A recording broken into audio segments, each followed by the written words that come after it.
Olá pessoal, hoje nós vamos conversar um pouco sobre Michael Porter, tá? A taxonomia estratégica de Porter. Entre as várias taxonomias que existem no mundo, eu arriscaria dizer para vocês que a taxonomia de Porter talvez seja uma das mais traduzidas para todos os idiomas. Só que antes da gente entrar especificamente na matéria sobre Porter, eu tenho uma pergunta para vocês. Né? Eu queria que vocês pensassem aí na casa de vocês, né? No ambiente de trabalho, onde vocês estiverem nesse momento, o que é que tem valor para você? Né? Existem coisas que têm valor monetário. Computador, um celular, isso a gente pode quantificar de forma monetária. Existem coisas que têm valor, mas que esses valores não são monetários. Como o amor, por exemplo, o carinho, o afeto. E às vezes esse tipo de valor não monetário, ele pode estar, por exemplo, numa fotografia antiga, ou ele pode estar num objeto. Mas quando a gente traz a questão do valor para gestão empresarial, tem algumas perguntas que a gente tem que fazer. Né? Por que você escolhe sempre a mesma marca? Em algumas marcas nós possuímos uma relação com essas marcas. Por exemplo, eu uso a mesma marca de computador há pelo menos 15 anos. Eu uso a mesma marca de calça jeans pelo menos há uns 20 anos. E a marca ainda está no mercado, ela ainda está nos shoppings, ou seja, essa marca continua se reinventando. E por que eu faço essas opções? E vocês, né? Quais são os produtos que vocês consomem, ainda que vocês sejam bem mais novos, quais são os produtos que vocês têm prioridade para consumir? E mesmo nos produtos de baixo custo, por exemplo, chocolate, pizza, por que você sempre escolhe a mesma pizzaria, a mesma marca de chocolate? E aí uma outra pergunta que precisa ser feita para vocês é quanto os consumidores estão dispostos a pagar por um produto ou um serviço que eles desejam muito. Por exemplo, se você tem dois tipos de refrigerante à sua disposição, você tem um que é a tua preferência. O quanto você está disposto a pagar mais por esse produto em relação ao outro? E a última pergunta que eu queria te fazer, ou fazer para vocês, é quais marcas possuem valor para vocês, ou para você, tá? E que você pensasse também, por que essas empresas que você pensou, essas marcas que vocês pensaram aí, por que elas têm um valor para os compradores, né? O que elas fizeram para que elas tenham valor para essas pessoas. Então, o que é valor empresarial, né? O valor, ele é criado quando uma empresa cria uma vantagem competitiva para o seu cliente, né? Que pode ser configurado na redução de custo ou apresentar um desempenho superior e diferenciado na concorrência. E às vezes esse desempenho superior ou esse desempenho diferenciado, ele pode ser uma coisa muito simples, muito simples. Por exemplo, por que eu uso a mesma marca de computador faz 15 anos? Porque eu sou desastrado, eu derrubo o computador. Meu computador, pelo menos a cada 4, 5 meses, ele leva um tombo de uma altura de 1 metro. E essa marca que eu uso, ela é extremamente resistente a quedas, a esse tipo de avaria. Então, essa marca que eu uso do computador, ela tem um valor muito forte para mim por conta desse meu jeito, meio atabalhoado e de derrubar as coisas. Então, ela é uma marca que tem valor para mim. Né? E para você, né? Você já pensou assim, aqueles produtos que você pensou lá na primeira pergunta que eu te fiz, né? Qual é a característica que esse produto tem que te faz ter uma certa fidelidade com ele? É pelo preço? Ou ele tem um desempenho? Ou ele tem uma coisa diferente daquilo que os outros produtos têm? Né? Então, pensar sobre isso. Vamos apenas lembrar, antes da gente entrar, a taxonomia estratégica de Porter, assim como a taxonomia estratégica de Miles Snow e outras que a gente vai ver aí para frente, elas são estratégias genéricas, ou seja, aquela que vai determinar qual é o modelo do negócio, qual é o caminho que a empresa está indo e o rumo do empreendimento. E ela é derivada, ela é chamada de estratégia genérica pelo fato de ter várias taxonomias, e embora elas sejam ao mesmo tempo similares, servem para múltiplas empresas, elas ainda são também diferentes. Então, só lembrando então o que é ou o que são estratégicas genéricas. Então, quais são as estratégias competitivas de Porter? Né? É uma estratégia competitiva que, nesse modelo, a organização ela cria uma posição de defesa para enfrentar os fatores que o ambiente diz para ela, que o ambiente impõe para ela. Esse ambiente, já falei isso na aula passada, esse ambiente de pandemia, ele é extremamente curioso para poder aprender estratégia. Por quê? Porque o ambiente está impondo várias limitações, várias implicações, e as organizações elas têm que ter ações no sentido de fazer esse enfrentamento. Então é isso que Porter diz, né?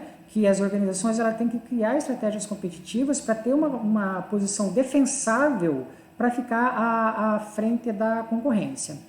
Essa estratégia ela é variável entre as empresas. Por exemplo, você pode ter no mesmo bairro 5 farmácias e cada farmácia tem uma estratégia diferente. Enquanto uma vai pelo preço, pelo produto genérico, mais barato possível para atender uma classe de menor poder aquisitivo, você pode ter uma outra farmácia que funciona no conceito de maior, que vende não só medicamentos, que vende produtos de beleza, que vende coisas de alto poder aquisitivo, né? Então, essas ações, elas podem ser em curto, médio e longo prazo e que pode levar então a empresa a ser mais competitiva que os concorrentes. Então, a Porter, o nome da estratégia de Porter, da taxonomia de Porter é a estratégia competitiva de Porter ou estratégias competitivas de Porter. E o Porter ele criou então uma roda da estratégia. O que é a roda da estratégia? A roda da estratégia, então, ele indica que a gente tem que ter várias ações, várias frentes de atuação. Então, por exemplo, toda organização ela tem uma linha de produto ou de serviço, certo? Uma linha de produto ou de serviço. Esse produto ou serviço ele tem que estar focado no marketing-alvo, no mercado-alvo. Esse mercado específico ele tem que ter uma ação de marketing específica. Por exemplo,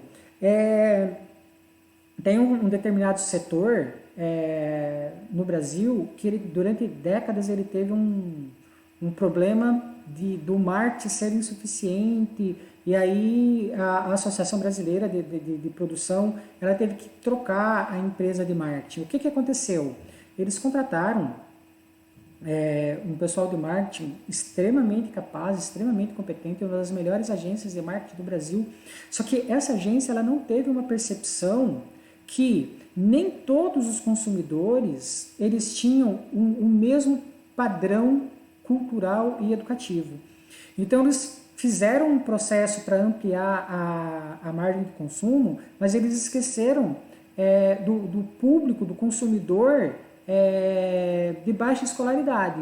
Então aquelas informações elas não conseguiam chegar para aquelas pessoas de baixa escolaridade. Então eles tiveram que rever todo o processo de marketing deles. Então se eu tenho marketing, eu tenho um processo de vendas, eu tenho que pensar como é que eu vou fazer essa distribuição, como eu vou produzir, qual é a mão de obra que eu tenho, se eu tenho na região, se eu não tenho, as compras com os meus fornecedores, se eu preciso fazer pesquisa e desenvolvimento pode ser que eu não tenha que fazer, mesmo num pequeno negócio, mas a pesquisa sim, que bairro que eu estou, quem é o meu cliente, para quem eu vou vender, o que eu vou fazer, finanças, né? Meu crédito, meu controle de estoque, tudo isso, e a gente volta então no ciclo para a linha de produtos.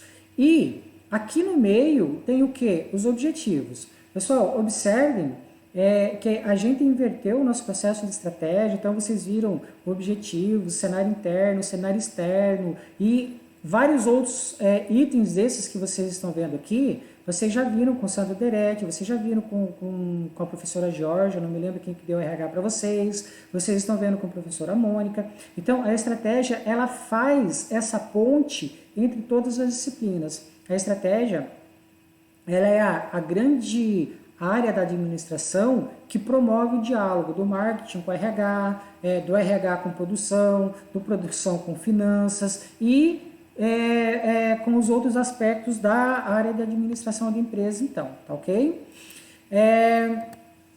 Bom, Porter, então, ele se baseia nos tipos de desafio que uma organização tem que resolver para criar uma posição defensável ou ser mais competitiva do que os competidores, mais sustentável que os competidores que ela tem.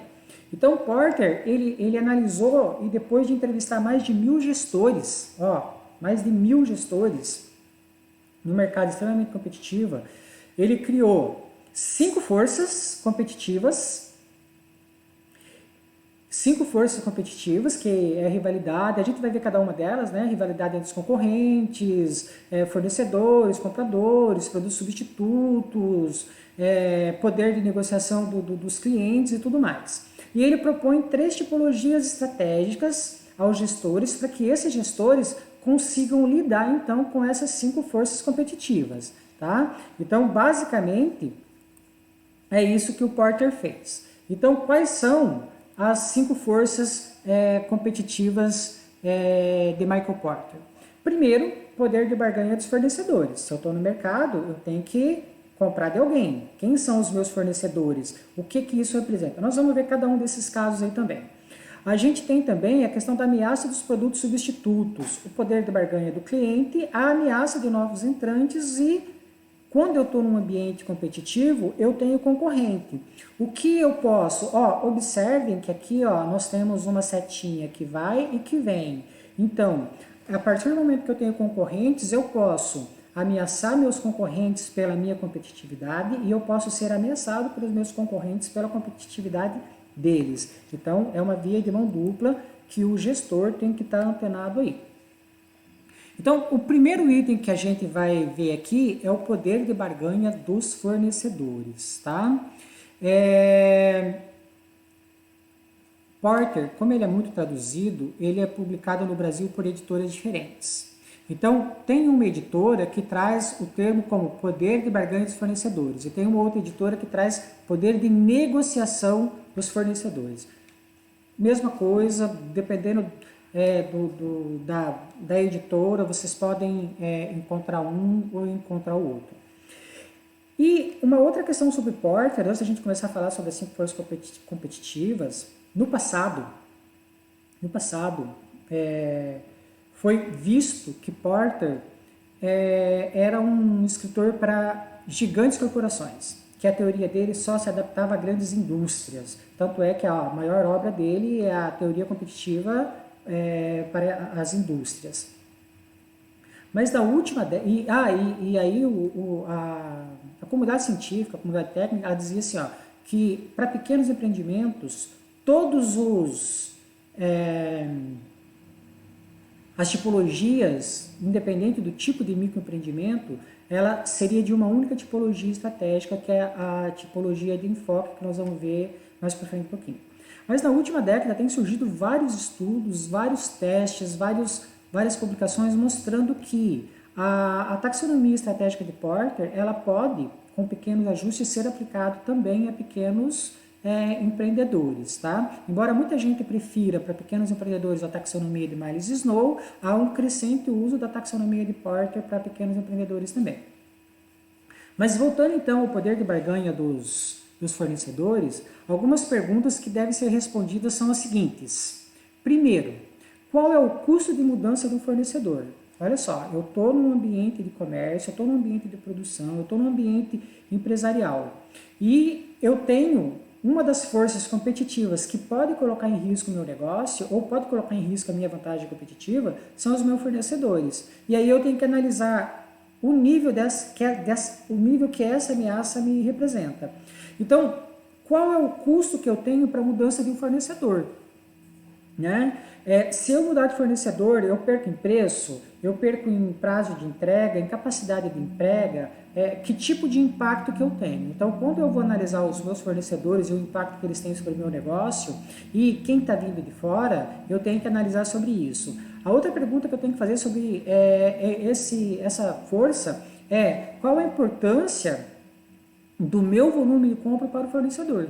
Então, se eu tenho um volume de compra suficiente, por exemplo, se eu represento 5% das vendas daquele fornecedor, então eu tenho como diz aí no jargão popular na administração da empresa, eu tenho uma bala na agulha ou eu tenho uma gordura para queimar. Se eu não tenho um volume de compras representativa, se eu não represento tanto para o meu fornecedor, então talvez ele é quem tem o poder de barganha e não a minha empresa, a minha organização. Né? Uma outra pergunta, qual é a diferenciação dos insumos que eu tenho com esse fornecedor? Né? Esse fornecedor realmente, ele me dá um insumo de qualidade, sei lá, se eu produzo mesa, eu tenho um tipo de madeira que eu não vou conseguir em outro local, e isso já nos remete então para a pergunta de baixo. Existem insumos substitutos? Né? Eu produzo copo com um tipo de plástico, se eu não conseguir desse fornecedor, eu consigo com outro, eu consigo um tipo de matéria-prima diferente que eu possa manter qualidade, continuar atendendo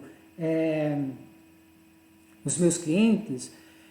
A outra pergunta, qual é o impacto dos custos desse fornecedor nos meus custos totais?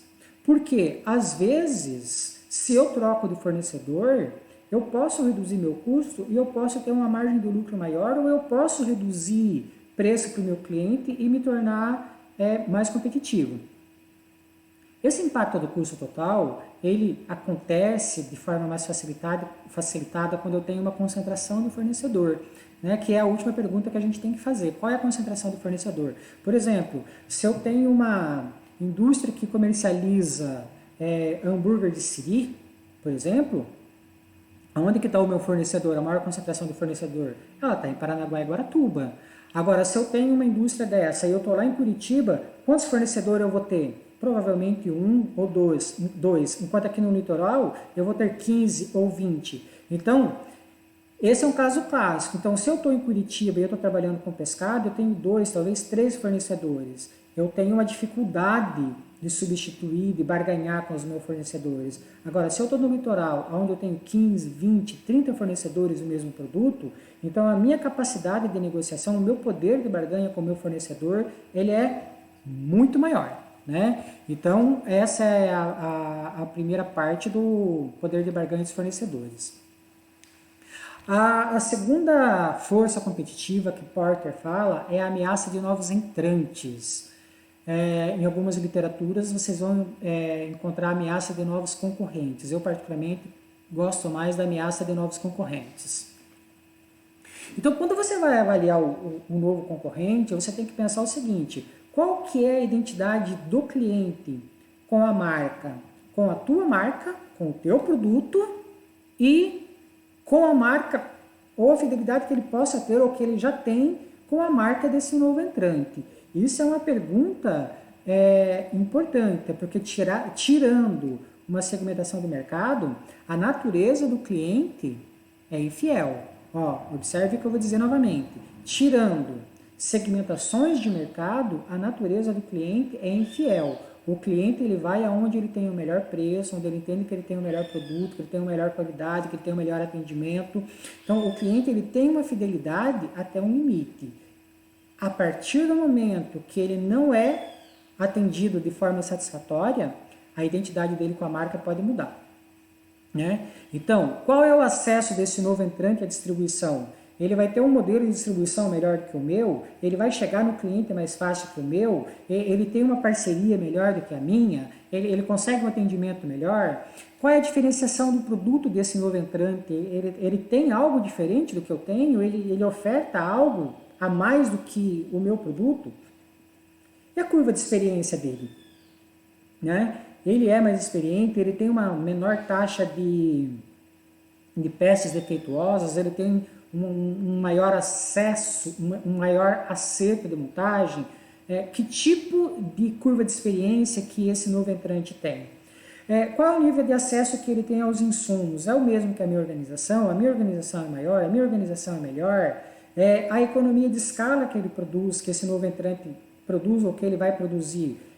Eu tenho uma oferta de serviço de 200 unidades por semana. E qual é a capacidade que essa pessoa tem? Qual é a escala que ele vai atender? Se a escala dele é maior que a minha, ele consegue fazer um melhor preço que o meu? E a última pergunta é, qual a retaliação que poderá ocorrer? Tanto a retaliação sua para ele e dele para você. Então, a ameaça de um novo entrante, de um novo concorrente, você tem que ter essas respostas muito bem preparadas para que você possa ter uma capacidade de reação. Isso aconteceu no Brasil, por exemplo, durante décadas e décadas, nós tivemos apenas uma grande empresa de tubos e conexões que era a Tigre. E aí, de repente, veio a Amanco e, de repente, vieram outras organizações do mesmo setor. E a Tigre, ela teve uma capacidade de reavaliação, ela criou novos produtos, ela ampliou o line-up, e mesmo chegando um novo concorrente, ela foi uma empresa que ela se manteve, que ela inclusive cresceu baseado nesse processo, nessa análise que ela fez, essa análise estratégica que ela fez relativo aos novos concorrentes, aos novos entrantes, ok? Terceiro item, né? A ameaça dos produtos substitutos. Em alguns lugares vocês podem encontrar substitutivos. Esse é um item muito importante. É aquilo que eu falei para vocês. Até um certo limite, o cliente está disposto a comprar. A partir daquele limite, talvez não. A não ser para um segmento específico que nós vamos falar mais para frente ainda. Então, com relação à ameaça de novos produtos, a gente tem que pensar o seguinte. Qual é o desempenho relativo do meu produto em relação ao preço da concorrência? Por exemplo, um exemplo bem simples. A gente tem 2 refrigerantes. Vamos pegar Coca-Cola e Guaraná Antártica. Eu, particularmente, prefiro o Guaraná Antártica. Se os dois estiverem no mesmo preço, eu vou comprar o Guaraná Antártica, porque eu gosto mais. Se for uma diferença de 10 centavos, 15 centavos, 20 centavos, eu continuo consumindo o Guaraná Antártica. Agora, se a diferença começa a passar de 50 centavos e chega a R$1, talvez, pela qualidade do concorrente desse produto, eu possa tranquilamente consumir, nesse caso, a Coca-Cola. Então, por quê? Porque o desempenho relativo ao preço do maior concorrente do Guaraná Antártica é um desempenho muito próximo. Aí é uma questão de gosto pessoal, mas em termos de desempenho, de qualidade, de produto, eles são muito próximos, na minha concepção, né? Essa é uma questão pessoal. Então, a outra questão é, qual a relação do custo-benefício-preço? Até quanto a pretensão do consumidor a pagar por aquele produto e qual é a propensão que o consumidor tem à mudança? A natureza da infidelidade quando o consumidor não tem o desejo atendido. E aqui eu quero fazer um desafio para vocês. Olha, presta atenção na pergunta que eu vou fazer. Em tese, todo produto comercial, presta atenção, ó, todo produto comercial com finalidade específica, ele possui um produto substituto. Pode ser em escala de qualidade diferenciada, mas possui. E aí eu faço um desafio aí para vocês. O primeiro aluno que me mandar no chat um produto comercial com finalidade específica que não tenha um produto substituto, ganha uma caixa de chocolate quando a gente voltar aí no presencial, tá? Ou eu mando pelo correio, se não, no começo do ano a gente volta assim, tá? Então, esse é o desafio que eu faço para vocês. Pensem aí, qual é o produto comercial que não tem um produto que substitua? Existe algum? Por exemplo, no alimento, eu posso substituir a carne de boi por ovo? Eu posso substituir um copo por uma caneca? Isso são produtos comerciais. Então, todo produto comercial com finalidade específica que está no mercado, ele tem então um produto que pode substituir ele. E isso é um problema quando você não consegue avaliar quem são os produtos substitutos. Por exemplo, né, a questão da floricultura. Por incrível que pareça, o produto que mais substitui flores nos períodos onde a flor mais é comercializada, que é o Dia das Mães, Dia dos Namorados e Dia da Mulher, é chocolate e perfume. Quer dizer, são produtos que não têm relação com flor.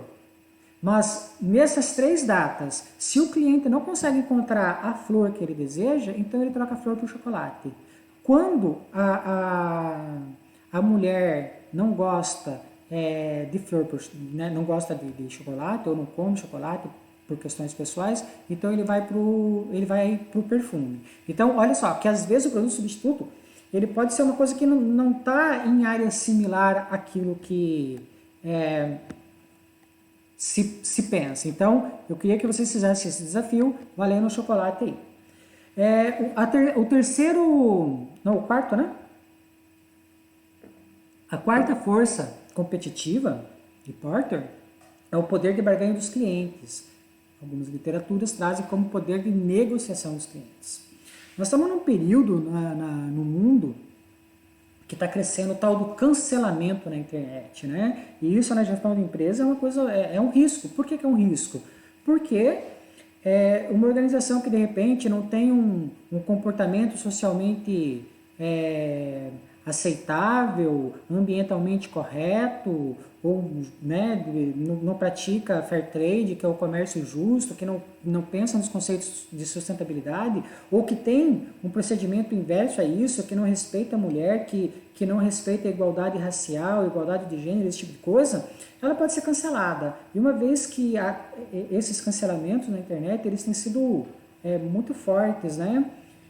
Para vocês terem uma ideia, o escritor vivo mais famoso do Brasil é o Paulo Coelho.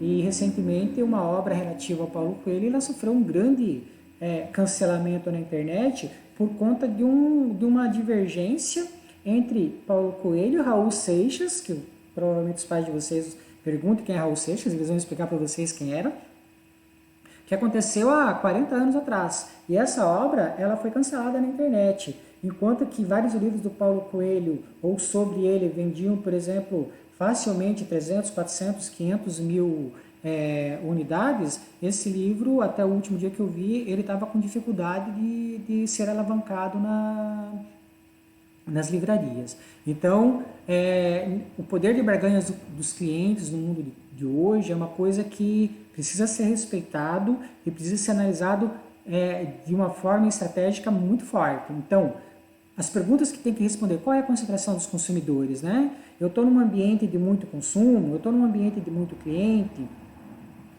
A outra pergunta é, qual o impacto da qualidade que eu tenho sobre o meu desempenho de venda? Se eu baixar a qualidade, eu tenho menor preço, eu vendo mais? Se eu ampliar a qualidade, eu vendo mais? Qual é o volume de compras que eu tenho que fazer para ampliar essa qualidade ou para diminuir essa qualidade?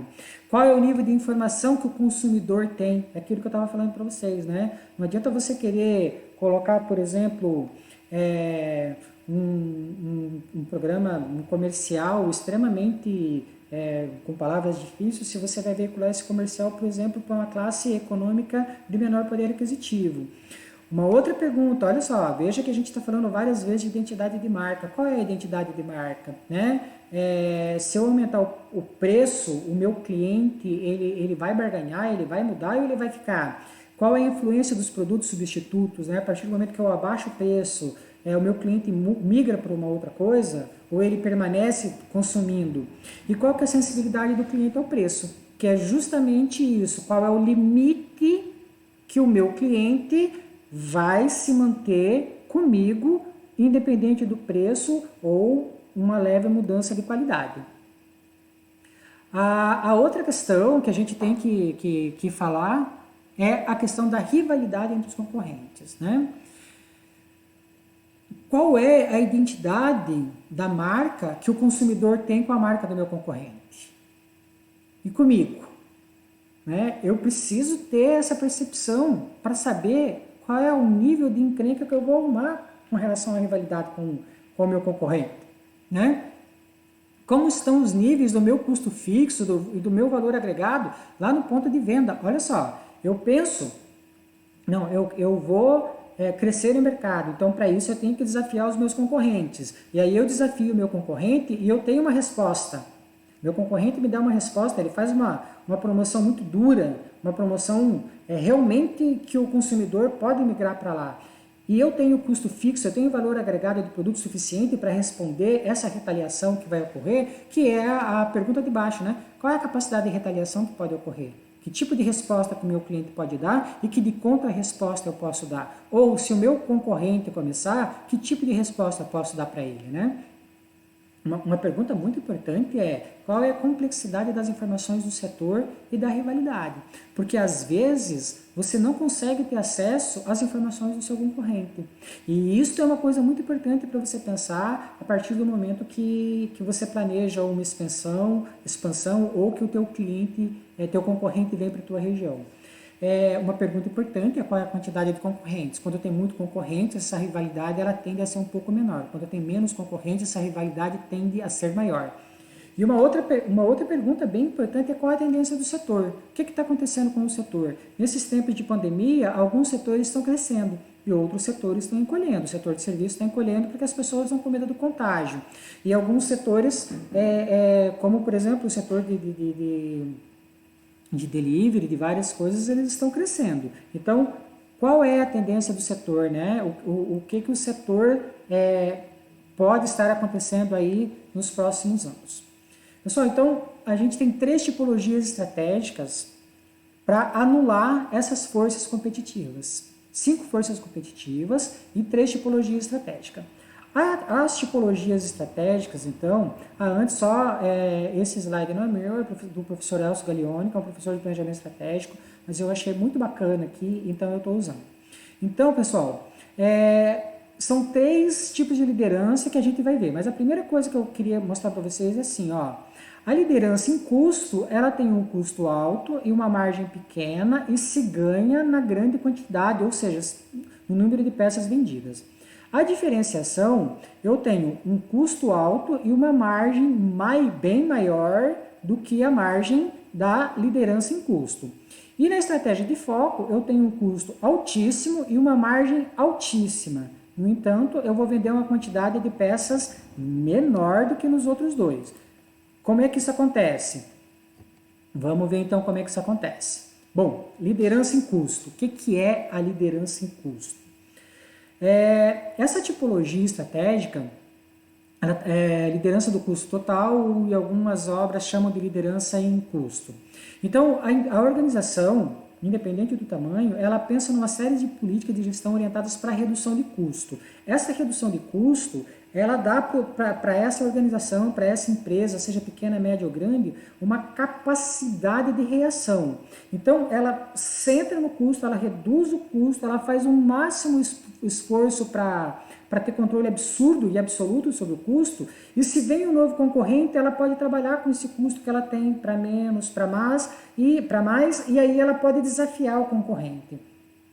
Mas assim, as características dessa organização, basicamente, são organizações que visam market share, ou seja, elas querem a participação no mercado. Quanto maior a participação no mercado, quanto mais ela domina o mercado, melhor mais ela se sustenta, né? Ela tem uma tática, então, uma tática obsessiva de redução do custo em relação à concorrência. E dessa forma é que ela cresce no mercado, ou seja, eu tenho menor preço com a qualidade, é claro, então por isso eu tenho uma maior ampliação no mercado. Esse modelo de organização que trabalha assim, ela tem retornos acima da média. Por exemplo, são modelos muito adotados na indústria de confecções, na indústria de alimentos para supermercado, né? É muito comum esse estilo de comércio adotar esse modelo. Então, são organizações que adotam economia de escala, né? E se ela adota a economia de escala, ela tem um maior acesso a recursos. Antigamente, quando se analisava a estratégia de Porter, ele dizia que ela não era adequada para pequenas organizações. Então, hoje ele se pensa o seguinte, ó, dentro do mesmo bairro você tem vários comerciantes de fast food. Por que às vezes a diferença de preço chega a dar de 10% a 15%? Porque alguns tentam trabalhar com economia de escala e ofertar o preço menor para o cliente. E a economia de escala e a liderança de custo, ela está muito relacionada com a curva de experiência. Quanto mais eu produzo, quanto mais eu faço, mais eu aprendo, menos eu erro e, consequentemente, menor é o meu custo, porque eu aprendo a fazer muito bem feito, né? Então, os custos, ele gera uma competição que me faz competir e que me dá um bom desempenho, né? E mesmo quando surgem alguns problemas no mercado, eu tenho essa margem de custo para poder negociar. Nem sempre uma empresa que adota a liderança de custo, ela faz a opção por vender pelo menor preço. Não confunda a liderança de custo com menor preço. Às vezes ela tem um menor custo. E esse menor custo, ela tem uma lucratividade boa. Quando ela tem um problema, um trade-off, um problema mais sério, então ela baixa essa margem de lucro para ela poder, então, responder ao problema de mercado. Então, liderança de custo é o menor custo possível que ela pode. Nem sempre ela tem o menor preço, mas ela tem o menor custo possível. Então, se ela tem o menor custo possível, ela tem uma margem de sobra para trabalhar de acordo com o mercado se comporta, então elas minimizam as ameaças relacionadas aos produtos substitutos, ou seja, chegou um produto substituto, ela baixa o preço e o consumo permanece e ela amplia a proteção empresarial relativa à ameaça dos novos concorrentes, né? Porque se ela tem esse custo e o concorrente, se fizer o dever de casa e estudar, vai saber, olha, se eu for para aquela região, se eu for para aquele bairro, se eu for para aquela cidade, aquele concorrente, ele vai baixar preço e ele vai me judiar e eu não vou conseguir sobreviver. Então, eu vou ficar quieto aqui no meu canto porque eu não quero encrenca com aquele concorrente. Né? Quais são os riscos da liderança do custo total ou da liderança em custo? Ela exige uma participação do mercado. Para você ganhar na quantidade, no número de peças, numa grande quantidade de peças ou numa grande quantidade de serviço, você tem que ter uma grande participação no mercado, porque senão você não consegue sobreviver. Você tem que ter um acesso fácil à matéria-prima, ou seja, a matéria-prima tem que estar ali, ela tem que estar à tua disposição, ela tem que estar um baixo custo de sistema de distribuição e um intenso controle de vendas e produção. E exatamente por isso, esse modelo de organização ele trabalha com incentivos, gestão de pessoas baseada em metas. Se você vender essa quantidade, você vai ganhar uma semana num hotel 5 estrelas. Mas se você ficar um ano seguido não batendo as suas metas, você pode ser demitido. Então, ela trabalha muito com esse modelo. Um outro risco que ela tem é o risco da mudança tecnológica. Né? A tecnologia tem evoluído muito e a mudança tecnológica ela pode anular um investimento feito, ela pode anular um aprendizado anterior e esse aprendizado ele pode ser de um custo muito menor para uma empresa entrante e isso pode ser um problema muito sério, ou seja, você tem um novo entrante com um produto mais moderno do que o teu. Esse é um risco da liderança em custos. E o outro risco é a imitação. A partir do momento que você coloca um produto no mercado, com 6 meses, 8 meses, todos os concorrentes já imitam. Você pensa numa promoção diferente, você faz a promoção, você coloca essa promoção na cidade, 30 dias depois as pessoas já estão copiando a mesma promoção que você, às vezes com preço inclusive menor. Então, esses são os riscos da liderança em custo, pessoal. Dando sequência, então, a gente vai para a segunda tipologia estratégica pela taxonomia de Porter, que é a estratégia de diferenciação. Então, custos. Eu produzo, controlo custos e vendo em grande quantidade. A diferenciação ela difere um pouco o seguinte, que ela visa a oferta de serviço ou produto que tem uma qualidade única que só aquele produto tem. Que você não encontra facilmente em outros produtos. Eu vou dar um exemplo para vocês de um produto de diferenciação há 10, 12 anos atrás, quando surgiu o primeiro celular que tirava foto. Pensa, ninguém tinha, era só uma única organização que tinha um celular que batia fotografias. E aí houve uma procura gigantesca, tinha fila de espera para essa marca. Essa diferenciação que aconteceu na década passada gerou e gera uma rentabilidade acima da média para quem tem esse produto diferenciado. Né? E a diferenciação ela acontece dentro de um segmento. Por quê? Aquela pessoa que ela é menos sensível ao preço que na estratégia de custo. Enquanto que na próxima a gente vai ver que o cliente ele não tem sensibilidade nenhuma ao preço, ou seja, o preço para ele não importa. Então essa é a primeira grande diferença. Olha, a estratégia de liderança em custo, o cliente é sensível ao preço. Na diferenciação, ele é menos sensível ao preço, porque ele quer aquela qualidade única. E na próxima que a gente vai ver, ele não tem sensibilidade ao preço, ele vai realmente, pelos fatores que a gente vai explicar daqui a pouco, mas um deles pode ser inclusive o status. Continuando aqui com a diferenciação, elas possuem uma limitada atuação reduzida do mercado. E essa atuação faz com que ela possa vender mais cara, porque ela tem a lealdade desses consumidores. É aquele consumidor que tem o desejo de ter aquele produto específico, né? Às vezes a diferenciação ela é direcionada para um grupo, para um mercado geográfico, atendendo esse pessoal com nível de qualidade maior. Então, a menor sensibilidade diante de um produto diferenciado viabiliza margem de lucro. Ela permite um poder de barganha bem razoável com os fornecedores, ela permite o poder de barganha com os clientes, porque, presta atenção, a partir do momento que só eu oferto um produto que os outros não têm, o cliente não tem muita barganha comigo, porque o cliente ele só tem aquela marca, então ele vai buscar aquela marca. E isso, naturalmente, estimula a lealdade de marca dos consumidores a essa tipologia. Os riscos da estratégia de diferenciação, então. Ela requer um investimento elevado em pesquisa, em desenvolvimento, em marketing, nos pequenos negócios, na experimentação, né? Eu vou vender sorvete de cataia, então eu tenho que testar, até que eu consigo chegar num ponto. Aí eu chego num ponto, coloco esse produto único na minha sorveteria. 4, 5 meses depois, todo mundo já descobriu, já chegou aonde eu cheguei e está vendendo o mesmo produto que eu. Então, esse é um risco que tem. A diferença entre os consumidores, né, e outras empresas de custo menor, é que às vezes você faz um esforço muito grande,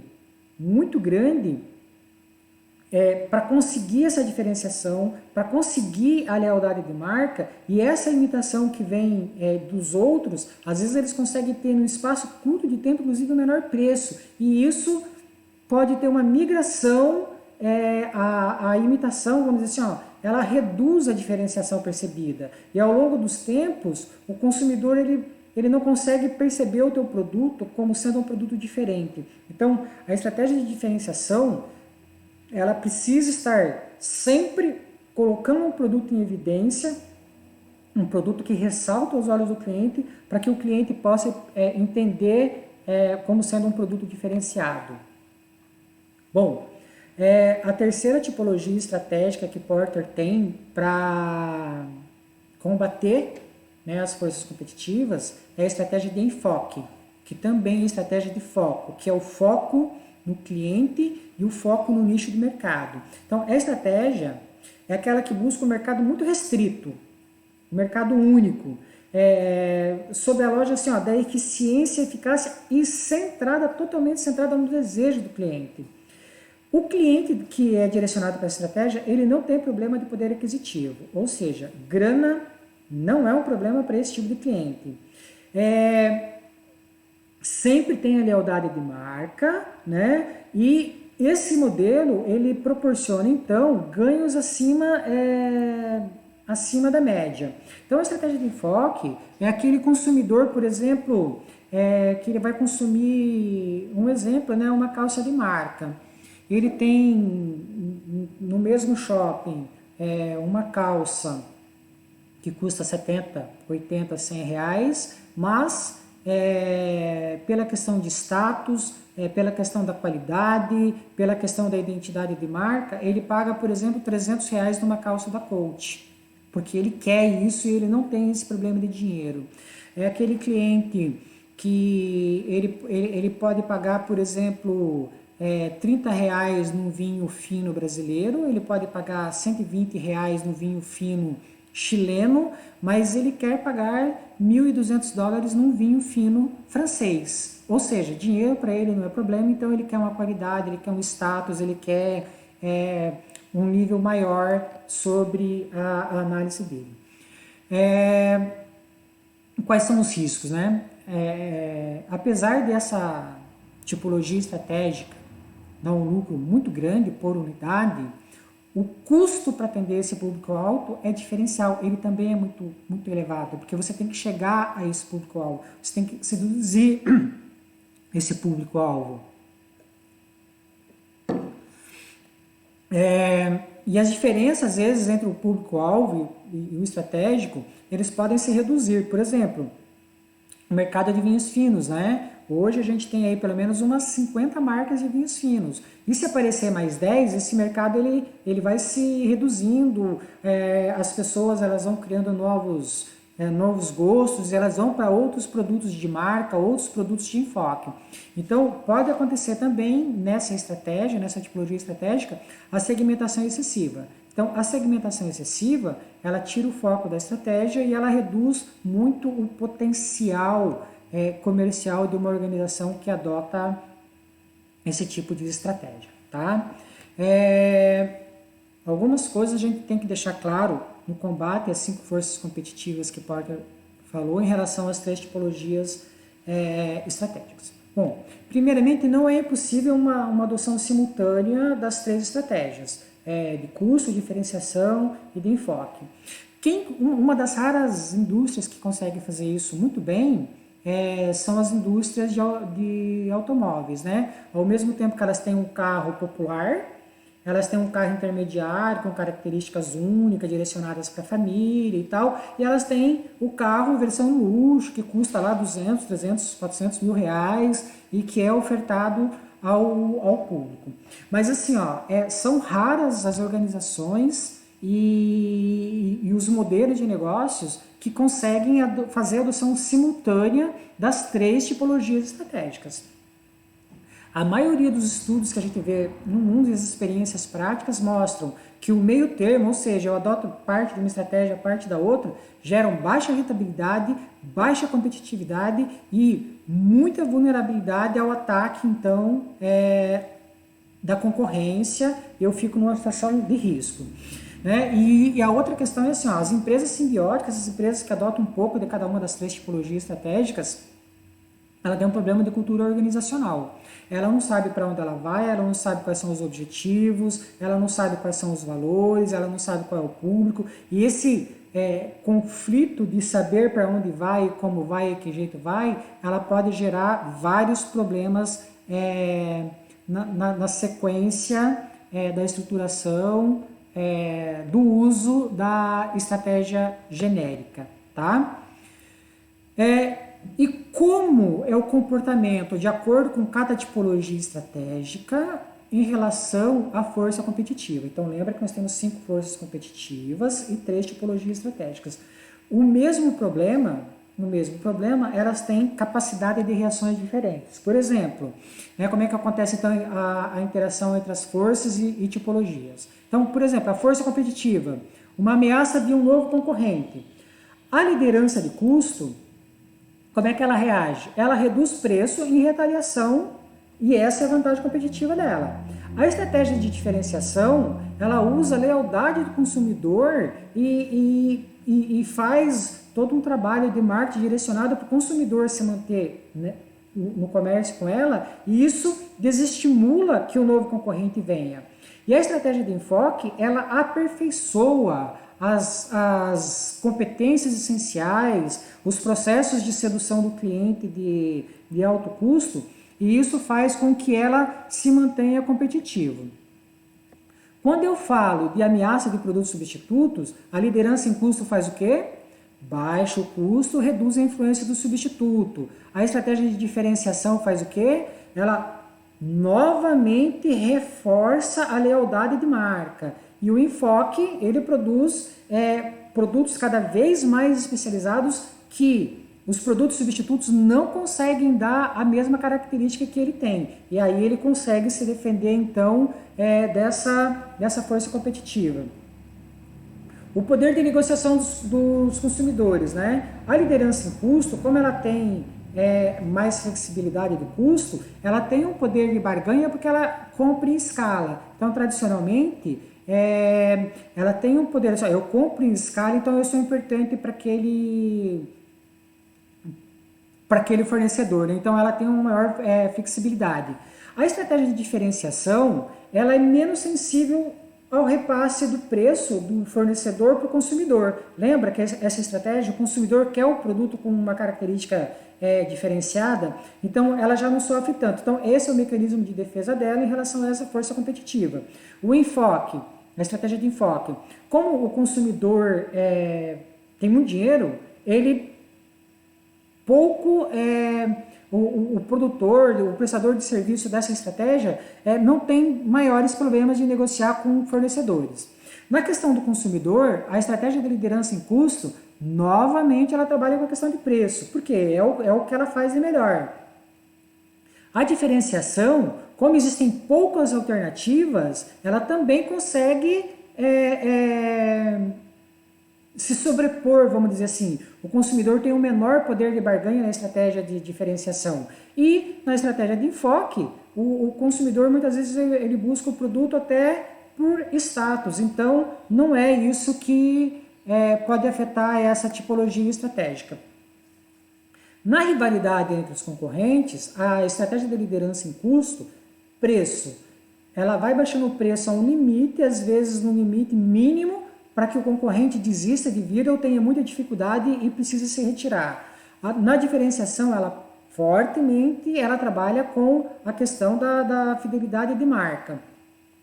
E na estratégia de enfoque, a rivalidade entre os concorrentes a partir do momento que eu oferto e eu atendo a necessidade e o desejo daquele consumidor, e aquele consumidor não tem problema de dinheiro, ele tem lealdade de marca e ele quer aquele produto, então eu me defendo da rivalidade entre os concorrentes pela forte relação que eu tenho então com a marca. Pessoal, então essa taxonomia estratégica de Porter é uma taxonomia testada, comprovada de forma mundial e era o que a gente tinha para conversar hoje. A gente continua aí com o nosso diálogo aí pelo chat, ok?